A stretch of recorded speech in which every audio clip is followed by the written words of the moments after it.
Hi there guys, Nick at Italia Autos here. Welcome back to another video on my channel. Now, I've always wondered if buying an import car was actually worth it. Now, this is a Japanese import 145 Cloverleaf. In the UK, most of these are rock boxes. Unfortunately, they all need some form of welding unless they've been a garage queen all of their lives. So let's have a look over this one and see if it was worth the extra investment to buy a Japanese import one.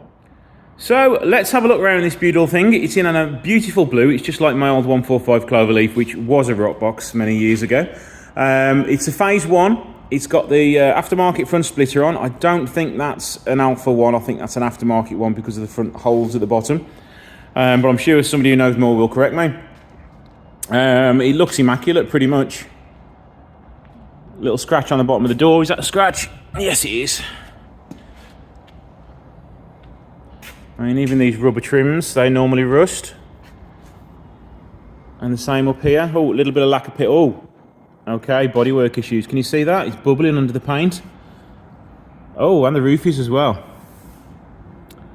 I think this has had some paint work. But a lack of peel here. Again, the bodywork just doesn't seem original there. That has been painted, mopped and polished. Tailgate hasn't, from the look of it. This rear bumper is going to have been painted because these were black from the factory, where you just had paint along the bottom half of the bumper. So that definitely has had some work done to it. Again, all the trims look brilliant condition. All the side skirts fitting well. Alloys in really good condition. Not even much rust on the wheel nuts. That's just a dog hair.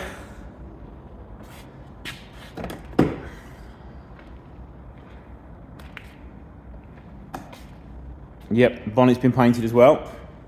I'm not sure if it picks it up on camera, but there's loads of like little dots in the paint, like there's moisture in it.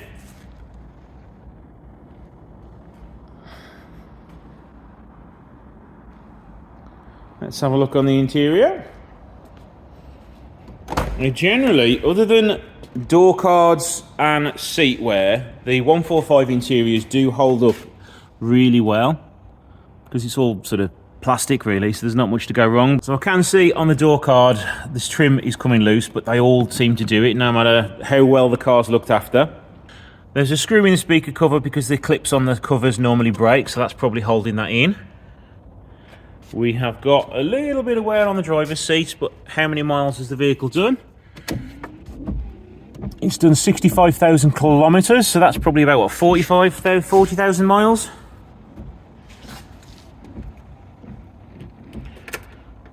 We've got an extra little hook down there instead of a bolt which holds the seatbelt on normally. I wonder what that was for. Rear seats all in good condition. Headlining does normally sag in these, but this one is in cracking condition.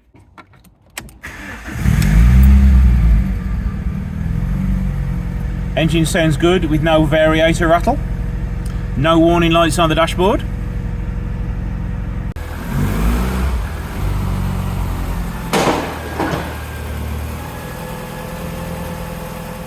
Now the vehicle's ran for a couple of minutes. I can smell burning oil, so it's obviously dripping and burning on the exhaust somewhere.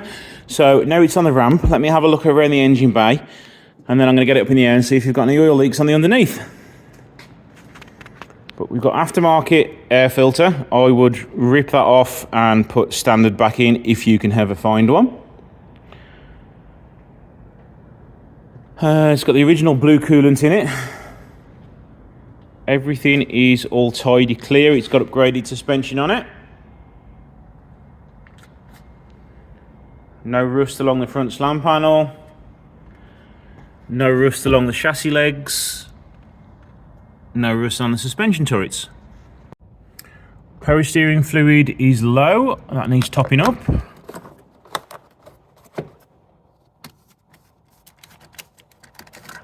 Brake fluid is fine.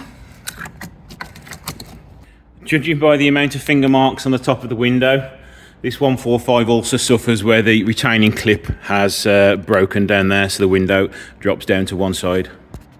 Now the customer has complained of bubbles in the coolant when he's running it up to temperature. So I just want to make sure that everything's okay with it. So I'm going to start it up, run it up to temperature, and then I'm going to get this heat gun on it and make sure that it's all okay.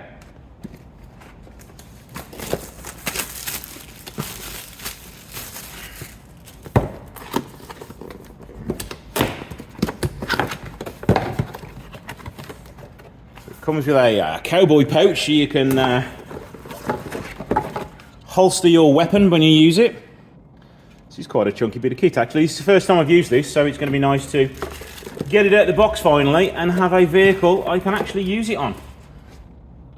Comes with a 16GB memory card, and it looks as though it's got a built-in charger, but I can't find out where to put it. At the top there. Comes with a charging cable as well, which plugs in at the top, where the SD card will also slot. So as you can see, the engine was running for 2 minutes, and you can see how warm it is there. The coolant, we've got some warm coolant coming through it. So let's warm the engine up a little bit more and see how much this changes.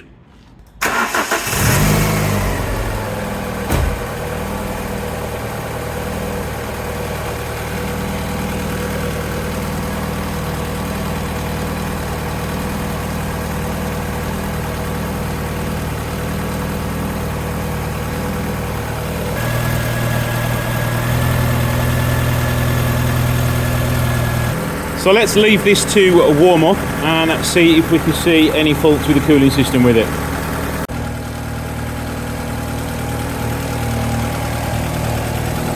So as you can see there, the thermostat is not open.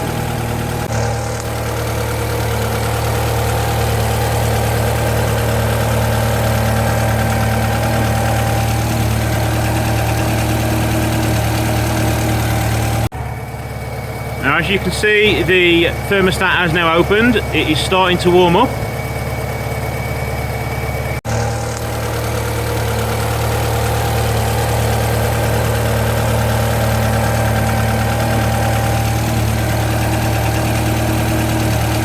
You see, everything is nice and warm. All the pipework is up to temperature. So as you can see from all that, the cooling system is working perfectly fine. The thermostat is opening up. There's not too much pressure in the system. All the radiator is getting warm as well. So this little kit has saved me a little bit of time diagnosing any problems on a car, because you can blatantly see when a vehicle's up to, 92 degrees, if the thermostat hasn't opened, then that's your problem.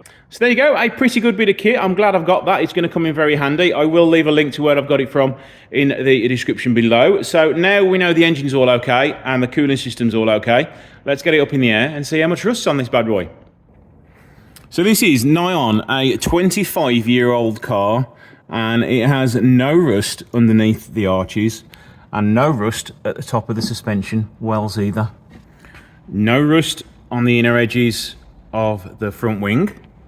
Nothing all around the front wing itself. Right, let's see how much rust this thing doesn't have underneath it. It's got an upgraded back box, but we're not interested in any of that. We just want to see what rust is like underneath the floor pan. Do you know what? It's actually pretty good. Well, it's amazing considering how old the car is. If this was a UK car, it would have rust everywhere. I thought for a second there was some there, but it just looks like that is dirt.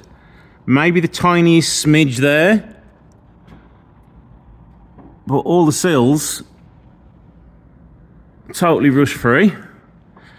Even the chassis support here is rust free.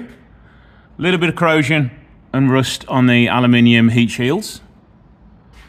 Little bit of rust there. So as this car is stupidly rust free, I would get those treated before it gets any worse whatsoever. And this car should live on forever.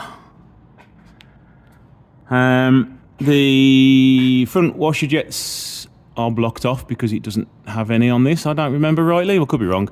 It's got an aluminium aftermarket radiator, so that's a good one because they are prone for rusting. As they all do, the front radiator support has rust on it, but it's not bad. Oil leaks now, because we had smelt a bit of burning when we started it up, and it is leaking from the dipstick hole. There's a drip coming from the oil filter. It looks like there's a little bit of moisture there coming out of the cooler. There's no oil leaks higher up on the engine. There is oil there, so that could be another oil leak from the crank seal. It's a little bit moist from up top there, so has it had a clutch slave cylinder go at some point on it? Possibly. Back of the engine, it all looks dry to me. Front subframe, pretty good condition. Well, amazing condition for these cars, to be honest, in the UK. All good. It's a bit weird that they put a flexi pipe in there. And it's also got an angle on it. So the cat's hanging an inch or so lower than it should be. So that means you're going to be scraping on road humps. Yeah, weird one that they've done that. When you have a flexi here anyway. So, does buying a Japanese import car save you money or get you a better car than it would in the UK for the comparable increase in cost? I mean, this is probably going to cost between £6,000 to £8,000, so they're not cheap considering you can buy a UK registered car from like £800. I saw one yesterday. That needs some work doing on it. Rust-wise, most definitely, as you saw how much rust there wasn't on this car compared to a few of the others that I've reviewed on the channel and repaired on the channel. But you are still going to get the mechanical faults, like the window doesn't work right, it's got several oil leaks on it, and the modifications that some of the Japanese people do to the cars are not necessarily good for the UK. Not that there's any on this one, this is all perfectly fine. But you've got to weigh it up. Do you want an honest UK car that you are going to need some welding on it, or would you want try your luck on an import car that you know nothing about the history?